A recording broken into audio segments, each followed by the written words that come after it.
This is the early morning of the 13th of November 2025. Clip put up by Blanco Ariel. Turkish C-130E structural failure, November the 11th. Imagine being in this aircraft at 20,000 feet when this happens. Have a listen. This is what's wrong with these old airplanes. They're death traps. Brown, I'm on the road. I'm getting a lot of questions about this C-130 crash of the Turkish C-130 that crashed yesterday, 11 November in eastern Georgia. I used to fly C-130s for the Nevada Air National Guard, and I've seen this story before. Let's check it out. In yesterday's crash, the video is widely circulating on social media. You see the entire wing section and all four engines here. And the nose of the aircraft is missing, and the entire rear fuselage and tail of the aircraft is missing as well. The wings are spiraling down, as you've seen in the videos. The smoke that you see trailing out of the trailing edge of the wings is the fuel, as it is.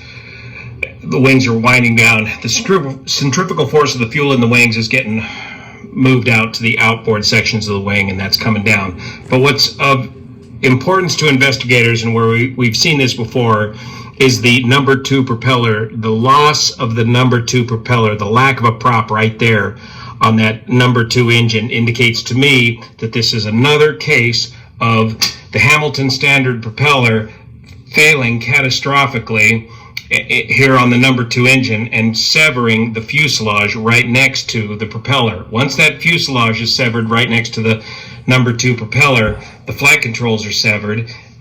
The nose of the aircraft, falls off of the aircraft, and the rest of the aircraft tumbles over, and that in turn rips the tail of the aircraft off. Now there's the possibility of another prop blade failing and striking the tail of the aircraft, causing that part to fall off.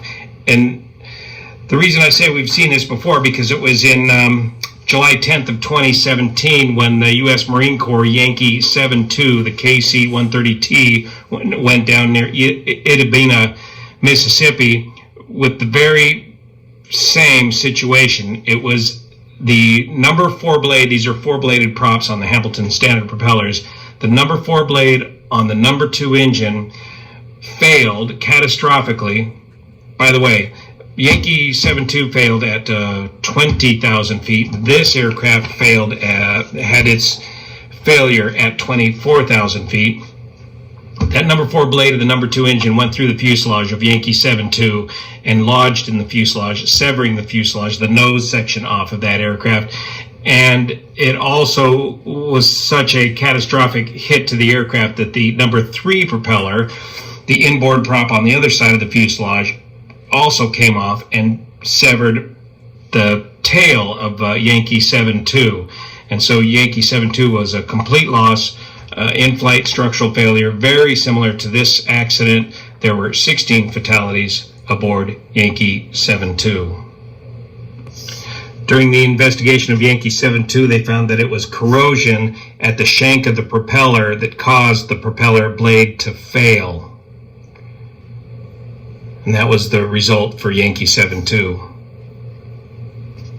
So these old C-130s are quite old. This was a 1968E model C-130, and that's what we used to fly up at the Nevada Air National Guard. They take a tremendous amount of abuse. They can handle a tremendous amount of abuse, but at some point they got to be upgraded to the later model J model C-130s. So that's, in my opinion, what happened to the C-130E in eastern Georgia from the Turkish Air Force. Thank you so much. That's just unbelievable. That's what happens to these old airplanes, like the MD-11. I remember making a video where a 4-engine passenger plane, I think it was going or coming to Alaska, and it was at altitude, and one of the engines lost the propeller. The propeller sliced through the bottom of the airplane, about that wide, and naturally the airplane depressurized immediately. It filled with smoke from depressurizing, or fog, and the captain was able to successfully fly the airplane, and they made a safe landing. But the stewardess had to jump over the hole. I mean, it was crazy. Probably the same thing happened in air corrosion. That's what happens with these old airplanes. They need to send them to Arizona. Unfortunately, I think they need to do the same thing with the 7878s. They're death traps until they can figure out what the problem is. I'll attach the link. Look at it. Imagine what those pilots went through and that crew went through.